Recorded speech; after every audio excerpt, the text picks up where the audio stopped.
इयत्ता 8वीच्या विद्यार्थी मित्रांनो, मी Shri T D Jadhav sir आपणास इतिहासाच्या ब्रिटिश सत्तेचे परिणाम या तिसऱ्या प्रकरणाविषयी तुम्हाला माहिती देणार आहे। विद्यार्थी मित्रांनो, भारतामध्ये ब्रिटिश ईस्ट इंडिया कंपनीची स्थापना कशी झाली? आपणाला माहीत आहे की भौगोलिक शोधांमुळे युरोपीय सत्ता भारताच्या किनाऱ्यावर पोहोचल्या याचा अभ्यास तुम्ही केलेला आहे। पोर्तुगीज, डच, फ्रेंच, ब्रिटिश असे सर्व युरोपीय भारताची बाजारपेठ काबीज करण्याच्या सत्ता स्पर्धेत उतरले। इंग्रज भारतात व्यापाराच्या निमित्ताने आले तेव्हा भारतात आधीच असलेल्या पोर्तुगीजांचा त्यांना कडवा विरोध झाला। नंतरच्या काळात इंग्रज पोर्तुगीज संबंध मैत्रीचे होऊन विरोध कमी झाला, परंतु भारतावर वर्चस्व प्रस्थापित करण्याच्या स्पर्धेत इंग्रजांना फ्रेंच, डच व स्थानिक सत्ताधीशांच्या विरोधाला तोंड द्यावे लागलेले आहे। सुरुवातीला इंग्रज व मराठी। मुंबई हे इंग्रजांचे पश्चिम भारतातील प्रमुख केंद्र होते। त्याच्या जवळपासचा प्रदेश मिळवण्याचा त्यांचा प्रयत्न होता, परंतु या प्रदेशांवर मराठ्यांची घट्ट पकड होती। माधवराव पेशवे यांच्या मृत्यूनंतर त्यांचे चुलते रघुनाथराव यांनी पेशवे पदाच्या लालसेपोटी, हव्यासापोटी इंग्रजांची मदत मागितली। त्यामुळे मराठ्यांच्या राजकारणात इंग्रजांचा शिरकाव झाला। 1774 ते 1818च्या दरम्यान मराठे व इंग्रज यांच्यात 3 युद्ध झाली। पहिल्या युद्धात मराठा सरदारांनी एकजुटीने इंग्रजांना तोंड दिले, त्यामुळे मराठ्यांची सरशी झाली। 1782 साली सालवाईचा तह झाला आणि पहिले इंग्रज मराठा युद्ध संपले। विद्यार्थी मित्रांनो, त्यानंतर तैनाती फौज ही भारतामध्ये कशी आली? 1798 मध्ये लॉर्ड वेलस्ली गव्हर्नर जनरल म्हणून भारतात आला। सर्व भारतावर इंग्रजांचं वर्चस्व प्रस्थापित करण्याचं त्याचं धोरण होतं। त्यासाठी त्याने अनेक भारतीय सत्ताधीशांशी तैनाती फौजेचे करार केले। या करारान्वये भारतीय सत्ताधीशांना इंग्रजांच्या लष्करी मदतीचे आश्वासन देण्यात आले, मात्र त्यासाठी काही अटी घातल्या। भारतीय राज्यकर्त्यांनी त्यांच्या राज्यात इंग्रजांचे लष्कर ठेवावे, त्या लष्कराच्या खर्चासाठी रोख रक्कम किंवा तेवढ्या उत्पन्नाचा प्रदेश कंपनीला तोडून द्यावा। त्यांनी इतर सत्ताधीशांशी इंग्रजांच्या मध्यस्थीनेच संबंध ठेवावे। आपल्या दरबारी इंग्रजांचा रेसिडेंट म्हणजेच प्रतिनिधी ठेवावा, अशा त्या अटी होत्या। भारतातील काही सत्ताधीशांनी ही पद्धत स्वीकारली व आपले स्वातंत्र्य गमावले। 1802 मध्ये दुसऱ्या बाजीराव पेशव्याने इंग्रजांशी तैनाती फौजेचा करार केला। हा करार वसईचा तह म्हणून प्रसिद्ध आहे, परंतु हा तह काही मराठा सरदारांना मान्य नव्हता। त्यामुळे दुसरे इंग्रज मराठा युद्ध झाले।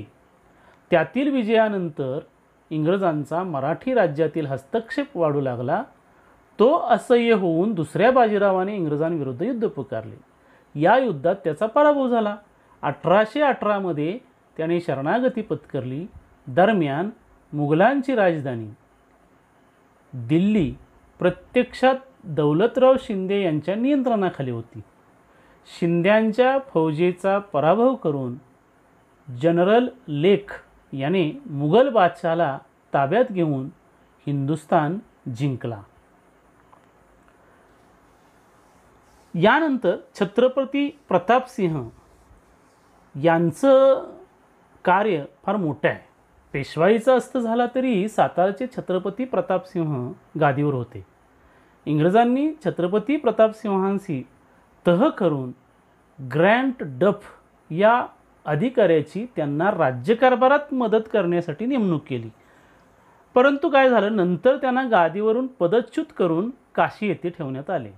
तेथेच त्यांचा 1847 मृत्यू झाला. छत्रपती प्रतापसिंहांचे कारभारी रंगो बापूजी गुप्ते यांनी इंग्लंडपर्यंत जाऊन या अन्यायाविरुद्ध दाद मागण्याचा प्रयत्न केला, परंतु त्यांच्या न्याय मिळवण्याच्या प्रयत्नांना यश आलं नाही. पुढे लॉर्ड डलहौसीने दत्तक विधान नामंजूर करून 1848 सातारचे राज्य खालसा केले. विद्यार्थी मित्रांनो, ब्रिटिश सत्तेचे परिणाम अभ्यासत असताना इतिहासामध्ये अनेक घडामोडी घडलेल्या आहेत. तुम्हाला या ठिकाणी या घडामोडीतील प्रमुख असे काही घटना प्रसंग इथं दिलेले आहेत. तसं हे सातारचं राज्य खालसा कसं झालं याचा हा इतिहास आहे. परंतु छत्रपती प्रतापसिंह यांनी त्या काळात खूप मोठी कामं केली होती. माहीत आहे का तुम्हाला, या सदरामध्ये गुलाबी रंगामध्ये ती माहिती दिलेली आहे. यांनी छत्रपती प्रतापसिंह महाराज यांनी काय केलं तर सातारा शहरात त्या काळात यवतेश्वराच्या देवालयाच्या मागील बाजूस व महादरा येथे तलाव बांधून त्याचे पाणी शहरात खेळवलं होतं. शहरात रस्ते बांधले. त्या काळात रस्त्यांच्या दोन्ही बाजूंना झाडं लावली. मुलामुलींना संस्कृत, मराठी, इंग्रजी शिकण्यासाठी पाठशाळा बांधली. तेथेच छापखाना काढला आणि अनेक उपयुक्त ग्रंथ त्या काळात छापून घेतले. 1827 साली राजनीतीविषयक सभानीती नावाचा एक ग्रंथ लिहून छापला. त्यांनी साताऱ्याहून महाबळेश्वर ते प्रतापगडापर्यंत रस्ता तयार केला. तोच रस्ता पुढे महाडपर्यंत नेण्यात आला. छत्रपती प्रतापसिंह हे दररोज रोजनिशी दैनंदिनी स्वतः लिहित असत.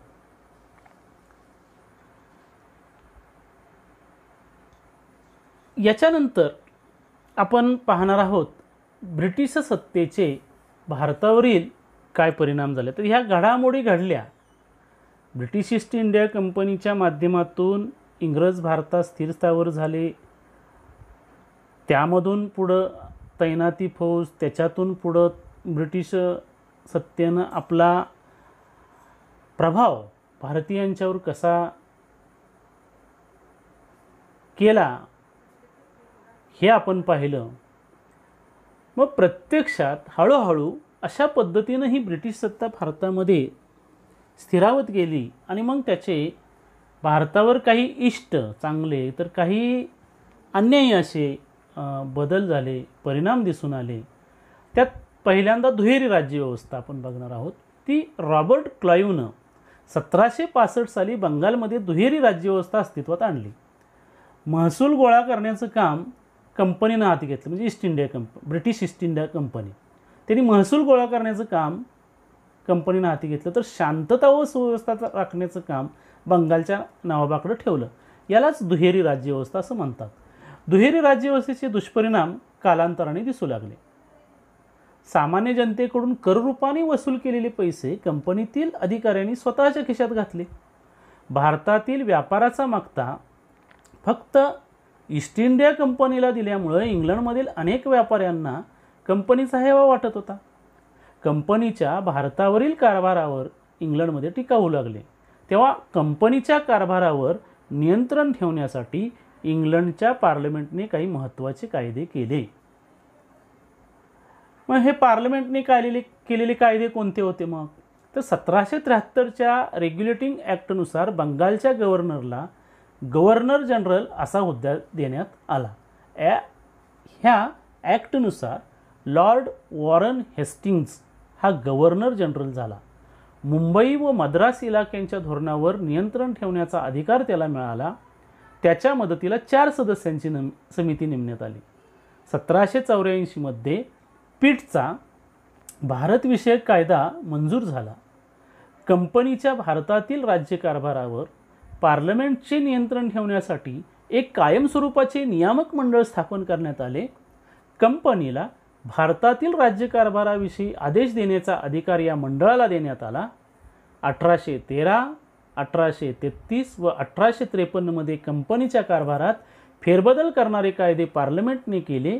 अशा प्रकारे कंपनीच्या प्रशासनावर ब्रिटिश सरकारचे अप्रत्यक्ष नियंत्रण अस्तित्वात आले. म्हणजे ब्रिटिश ईस्ट इंडिया कंपनी ही एक कंपनी होती, परंतु त्यांनी भारतामध्ये असे काही कायदे केले की त्याचा फायदा त्यांनी स्वतःचे अधिकारी घेत असत, म्हणून त्याच्यावर इतर कंपन्यांनी आक्षेप घेतल्यामुळंच ब्रिटिशांनी पार्लमेंटमधून असे काही कायदे केले आणि त्या निमित्तानं या कंपनीच्या प्रशासनावर ब्रिटिश सरकारचं अप्रत्यक्ष नियंत्रण अस्तित्वात आलं. आणि कंपनीवर आले याचा अर्थ भारतातील कारभारावर सुद्धा पार्लमेंटचा वचक बसण्याला सुरुवात झाली. इंग्रज सत्तेच्या आगमनापाठोपाठ नवी प्रशासकीय पद्धत भारतात रूढ झाली, सुरू झाली. मुलकी नोकरशाही, लष्कर, पोलीस दल व न्यायव्यवस्था हे इंग्रजांच्या भारतातील प्रशासनाचे प्रमुख आधारस्तंभ होते. मुलकी नोकरशाही हा मुद्दा आपण समजून घेऊया. भारतात इंग्रजांची सत्ता दृढ करण्यासाठी इंग्रजांना नोकरशाहीची गरज होती. लॉर्ड कॉर्नवॉलिस यांनी नोकरशाहीची निर्मिती केली. मुलकी नोकरशाही हा इंग्रजी शासनाचा महत्त्वाचा घटक बनला. कंपनीच्या अधिकाऱ्यांनी खाजगी व्यापार करू नये असा नियम त्यांनी घालून दिला. त्यासाठी त्याने अधिकाऱ्यांचे पगार वाढवले. प्रशासनाच्या सोयीसाठी त्याने इंग्रजांच्या ताब्यातील प्रदेशांची जिल्हावार विभागणी केली. हे लक्षात ठेवा. जिल्हाधिकारी हा जिल्हा शासनाचा प्रमुख असे. महसूल गोळा करणे, न्याय देणे, शांतता व सुव्यवस्था राखणे ही त्याची जबाबदारी असे. अधिकाऱ्यांची भरती इंडियन सिव्हिल सर्व्हिसेस ICS या स्पर्धात्मक परीक्षेद्वारे केली जाऊ लागली. मुलकी नोकरशाही तसं लष्कर व पोलीस दल भारतातील इंग्रजांच्या ताब्यातील प्रदेशांचं संरक्षण करणे, नवे प्रदेश हस्तगत करणे व भारतातील इंग्रजांविरोधी उठाव मोडून काढणे ही लष्कराची कामं होती.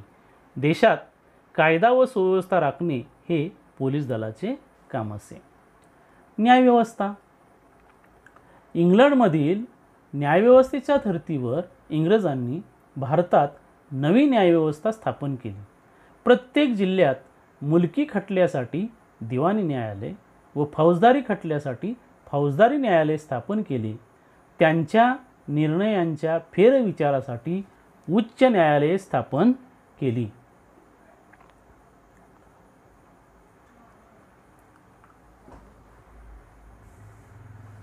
कायद्यापुढील समानता. भारतामध्ये पूर्वी ठिकठिकाणी वेगळे कायदे होते. न्यायदानात जातीनुसार भेदभाव केला जाई. लॉर्ड मेकॉलेच्या नेतृत्वाखाली स्थापन झालेल्या विधी समितीने कायद्याची संहिता तयार केली. सर्व भारतात एकच कायदा लागू केला. कायद्यापुढे सर्व समान आहेत हे तत्त्व इंग्रजांनी रूढ केले. या पद्धतीत सुद्धा काही दोष होते. युरोपीय लोकांवरील खटले चालवण्यासाठी स्वतंत्र न्यायालये व वेगळे कायदे अस्तित्वात होते.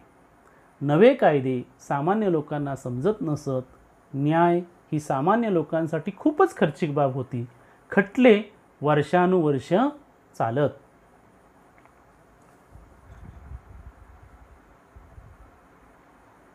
विद्यार्थी मित्रांनो,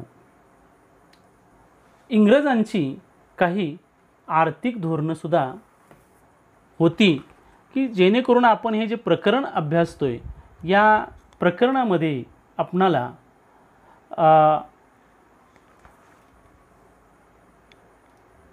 हे परिणाम हे लक्षात येतील.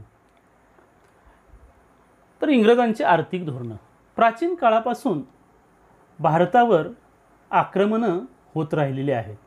अनेक आक्रमक भारतामध्ये स्थायिक झाले. ते भारतीय संस्कृतीशी एकरूप झाले, समरस झाले.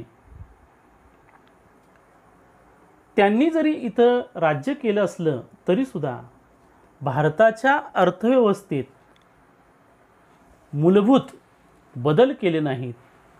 इंग्रजांचं मात्र तसं नव्हतं. इंग्लंड हे आधुनिक राष्ट्र होतं. तिथं पहिल्यांदा औद्योगिक क्रांती झाली आणि त्यामुळं तिथं भांडवलशाही अर्थव्यवस्था रूढ झाली होती. आणि मग या व्यवस्थेला पोषक अशी अर्थव्यवस्था त्यांनी भारतात रुजवली. त्यामुळं इंग्लंडचा आर्थिक लाभ झाला, पण भारतीयांचं मात्र आर्थिक शोषण होऊ लागलं. इंग्रजांनी काही जमीन महसूल विषयक धोरणं आखली. इंग्रजी अंमल सुरू पूर्वीची परिस्थिती कशी होती बघा. खेड्यातील अर्थव्यवस्था स्वयंपूर्ण होती. शेती व इतर उद्योग यांच्याद्वारे गावाच्या गरजा गावातच भागत असत. जमीन महसूल हे राज्याच्या उत्पन्नाचं प्रमुख साधन होतं. इंग्रजपूर्व काळात पिकाला अनुरूप शेतसारा आकारला जात असे. पीक चांगलं आले नाही तर शेतसाऱ्यात सूट मिळायची, सवलत मिळायची. महसूल प्रामुख्यानं धान्यरूपानं घेतला जाई. शेतसारा भरण्यास उशीर झाला तरी शेतकऱ्यांकडून जमीन काढून घेतली जात नसे. पण ब्रिटिश शासनाने काय केलं तर उत्पन्न वाढवण्यासाठी इंग्रजांनी महसूल पद्धतीत महत्त्वाचे बदल केले. काय केलं? इंग्रजांनी जमिनीची मोजणी करून जमिनीच्या क्षेत्रानुसार शेतसाऱ्याची आकारणी निश्चित केली. रोख रकमेत व ठराविक वेळेत शेतसारा भरावा अशी सक्ती केली. शेतसारा वेळेत न भरल्यास शेतकऱ्यांची जमीन जप्त केली जाईल असा नियम केला. महसूल गोळा करण्याची इंग्रजांची पद्धत भारताच्या वेगवेगळ्या भागात वेगवेगळी होती. म्हणजेच आपल्या लक्षात आलं असेल की सर्वत्र शेतकऱ्यांचे शोषण होत असे. नव्या जमीन महसूल व्यवस्थेचे परिणाम काय झाले? नव्या जमीन महसूल व्यवस्थेचे परिणाम हे अनिष्टच झाले, अन्यायकारक झाले आणि त्याचे ग्रामीण जीवनावर हे अनिष्ट परिणाम दिसून आले. शेतसारा भरण्यासाठी येईल त्या किमतीला शेतकरी पीक विकू लागले. व्यापारी व दलाल वाजवीपेक्षा कमी दराने त्यांचा माल खरेदी करू लागले. प्रसंगी शेतकऱ्यांना सारा भरण्यासाठी सावकाराकडे जमीन गहाण टाकून कर्ज घ्यावे लागे. त्यामुळे शेतकरी कर्जबाजारी झाले. कर्जफेड झाली नाही तर त्यांना आपल्या जमिनी विकाव्या लागत. सरकार, जमीनदार, सावकार, व्यापारी हे सर्व शेतकऱ्यांचे शोषण करत असत. हे ब्रिटिश सत्तेचे दुष्परिणाम आहेत. पुन्हा शेतीचं व्यापारीकरण. पूर्वी शेतकरी प्रामुख्यानं अन्नधान्य पिकवत असत. हे अन्नधान्य त्यांना घरच्या वापरासाठी व गावाची गरज भागवण्यासाठी उपयोगी पडत असे. कापूस, नीळ, तंबाखू, चहा इत्यादी नगदी पिकांना, म्हणजे नगदी म्हणजे पैसे मिळणारी पिकं, या नगदी पिकांना इंग्रज सरकार उत्तेजन देऊ लागलं. अन्नधान्याच्या लागवडीपेक्षा नफा मिळवून देणारी ही व्यापारी पिकं घेण्यावर जो भर दिला जाऊ लागला त्या प्रक्रियेला शेतीचं व्यापारीकरण असे म्हणतात. म्हणजे इंग्रजांनी सांगायला लागले ते की अशा अशा पद्धतीची शेती करा नगदी पिकांची, आणि एक प्रकारची सक्ती अशा पद्धतीनं हे व्यापारीकरण सुरू झालं. नगदी पिकं देणारी ही व्यापारी पिकं घेण्यावर जो भर देऊ लागला त्यालाच शेतीचं व्यापारीकरण असं म्हणतात. काही काळामध्ये दुष्काळजन्य परिस्थिती निर्माण झाल्या. 1860 ते 1900 या काळात भारतामध्ये फार मोठे दुष्काळ पडले. परंतु इंग्रज राज्यकर्त्यांनी दुष्काळ निवारणासाठी पुरेसे प्रयत्न केले नाहीत. तसेच पाणी पुरवठ्याच्या योजनांवर सुद्धा खर्च केला नाही. जमीन महसूल व्यवस्थेत त्यांनी फार मोठे बदल केले. शेतसारा भरला नाही तर मग जमीन लिलाव होईल, विकावी लागेल या भीतीनं शेतकऱ्यांनी मग अशा आपल्या शेतीतून पीक निघण्यासाठी फार काळजीनं, म्हणजे तणावग्रस्त हे शेतकरी राहू लागले. आणि मग या दलालांचं या ठिकाणी त्या काळात फावलं गेलं. त्यांच्याकडून कर्ज काढली सावकारांच्याकडून शेतकऱ्यांनी, आणि या कर्जाचं पुन्हा व्याज वाढलं आणि त्या याच्यात शेतकऱ्यांना आपली शेती विकावी लागली. दुष्काळजन्य परिस्थितीत ब्रिटिशांनी त्या काळात शेतकऱ्यांच्या बाजूनं प्रयत्न केले नाहीत, फारसा पाणीपुरवठ्याच्या योजनावर खर्च केला नाही. त्यामुळे शेतकऱ्यांचं फार मोठं नुकसान झालं, अन्याय झाला शेतकऱ्यांच्यावर. आता काही गोष्टी अशा होत्या की पुन्हा आता वाहतूक आणि दळणवळण व्यवस्थेमध्ये इंग्रजांनी काही सुधारणा केल्या. व्यापार वृद्धी म्हणजे व्यापार वाढण्यासाठी आणि प्रशासनाची सोय यासाठी इंग्रजांनी भारतात वाहतूक व दळणवळण यांच्या आधुनिक सोयीसुविधा निर्माण केल्या. कोलकाता व दिल्ली यांना जोडणारा महामार्ग त्यांनी बांधला. 1853 साली मुंबई ठाणे रेल्वे मार्गावर आगगाडी धावू लागली. त्याच वर्षी तारा यंत्राद्वारे संदेश पाठवण्याची यंत्रणा इंग्रजांनी भारतात सुरू केली. टेलिग्राम या यंत्रणेने भारतातील प्रमुख शहरं आणि लष्करी ठाणी एकमेकांना जोडली गेली. त्याचप्रमाणे इंग्रजांनी डाक व्यवस्थाही सुरू केली, पोस्ट ऑफिसेस सुरू केले, पत्रव्यवहार होऊ लागला. या सर्व सुधारणामुळे विद्यार्थी मित्रांनो भारतीय समाज जीवनावर दूरगामी परिणाम झाले. काही चांगले परिणाम झाले या रेल्वे सुरू केल्यामुळं, डाक व्यवस्था सुरू झाल्यामुळं, टेलिग्राम सुरू झाल्यामुळं देशाच्या विविध भागातील लोकांचा परस्परांशी संपर्क वाढला. त्यामुळे त्यांच्यातील एकतेची भावना वाढण्यास हातभार लागलेला आहे. आता हे अनिष्ट परिणाम. भारतातील जुन्या उद्योगधंद्यांचा ऱ्हास. भारतातून इंग्लंडला जाणाऱ्या मालांवर इंग्रज सरकार जबरदस्त कर आकारत असे. उलट इंग्लंडहून भारतात येणाऱ्या मालावर अतिशय कमी कर आकारण्यात यायचा आणि इंग्लंडमधून येणारा माल हा तिथं यंत्रावर तयार झालेला असे, कारण औद्योगिक क्रांती तिथं फार लवकर झाली होती. त्यामुळं त्याचे उत्पादन मोठ्या प्रमाणात व येणाऱ्या मालावर करच नसायचा जास्त, त्यामुळं कमी खर्चात हे उत्पादन व्हायचं, मोठ्या प्रमाणात व्हायचं आणि अशा स्वस्त मालाशी स्पर्धा करणं भारतीय कारागिरांना कठीण झालं. आपले भारतीय कारागीर काय करायचे तर हातावर वस्तू तयार करायची. परिणामी काय झालं, भारतीय कारागिरांचा माल कमी असायचा, त्याच्यातील सुबकता कमी असायची, परंतु येणारा माल कारखान्यातून आलेला असायचा, यंत्रावर तयार झालेला असायचा, ते सुबक असायचं, भरपूर उपलब्धता असायची, स्वस्त असायची. त्यामुळे भारतातील पारंपरिक उद्योगधंदे बंद पडले. अनेक कारागीर त्यामुळे बेकार झाले. शेतकऱ्यांच्यावर अशा पद्धतीनं अन्याय झाला आणि कारागिरांच्यावर दरिद्री झाली. कारागीरसुद्धा इथले दरिद्र झाले. आता या गोष्टींबरोबर पुढं भारतामध्ये नव्या उद्योगधंद्यांचा विकास हा झालेला आहे. इंग्रज सरकारचा पाठिंबा, व्यवस्थापनाचा अनुभव व भांडवल इत्यादी गोष्टींच्या अभावामुळं भारतीय उद्योजक मोठ्या संख्येने पुढे येऊ शकले नाहीत. परंतु अशा अडचणीवर मात करून काही भारतीयांनी उद्योगांची उभारणी केली.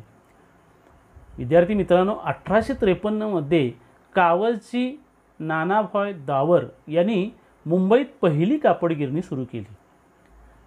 समस्या होत्या, परंतु त्याही काळामध्ये काही भारतीयांनी उद्योगांची उभारणी केली. त्यात हे पहिले होते कावलजी नानाभाई दावर. 1855 मध्ये बंगालमधील रिश्रा येथे तागाची पहिली गिरणी सुरू झाली. 1907 साली जमशेदजी टाटा यांनी जमशेदपूर इथं टाटा आयर्न अँड स्टील कंपनीचा पोलाद निर्मितीचा कारखाना स्थापन केला. भारतामध्ये कोळसा, धातू, साखर, सिमेंट व रासायनिक द्रव्ये या उद्योगांनाही हळूहळू सुरुवात झाली. अशा पद्धतीनं नव्या उद्योगधंद्यांचा विकास भारतामध्ये झाला. काही सामाजिक व सांस्कृतिकही दूरगामी परिणाम दिसून आले. 19व्या शतकामध्ये युरोपमध्ये मानवतावाद, बुद्धिवाद, लोकशाही, राष्ट्रवाद, उदारमतवाद या मूल्यांवर आधारित नवे युग साकारलं होतं. पाश्चिमात्य जगातील या बदलाचे पडसाद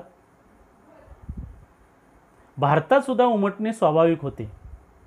इंग्रजांना प्रशासन चालवण्यासाठी भारतातील समाजाची ओळख करून घ्यायची होती.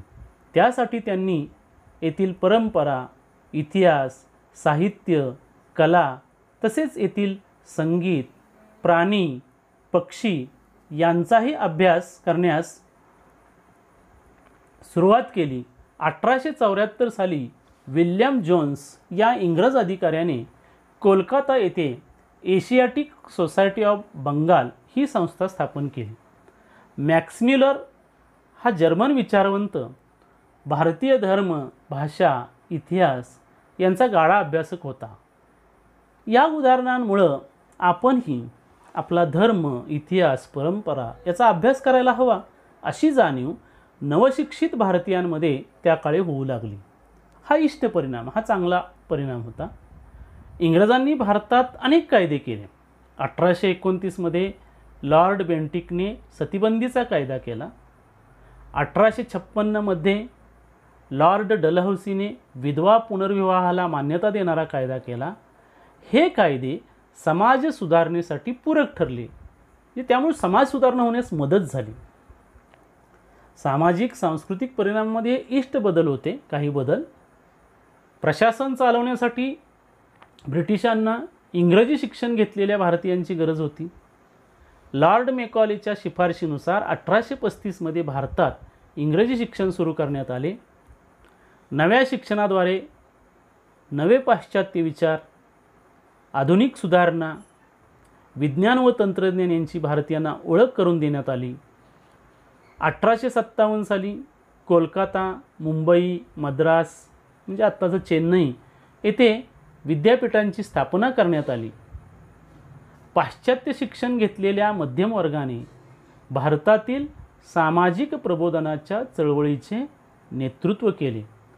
विद्यार्थी मित्रांनो, अशा पद्धतीनं ब्रिटिश सत्तेचे भारतावर झालेले परिणाम या प्रकरणामध्ये आपणास ब्रिटिश ईस्ट इंडिया कंपनीच्या स्थापनेपासून या ब्रिटिशांच्या आपल्या भारतावर त्यांनी जे काही 150 वर्ष राज्य केले या काळामध्ये काही सुरुवातीपासूनचे काही बदल जे झाले हे दूरगामी परिणाम करणे, म्हणजे अन्यायकारक काही गोष्टी होत्या, काही इष्ट बदल होते, विविध कायद्यांची वगैरे आपणाला माहिती झाली.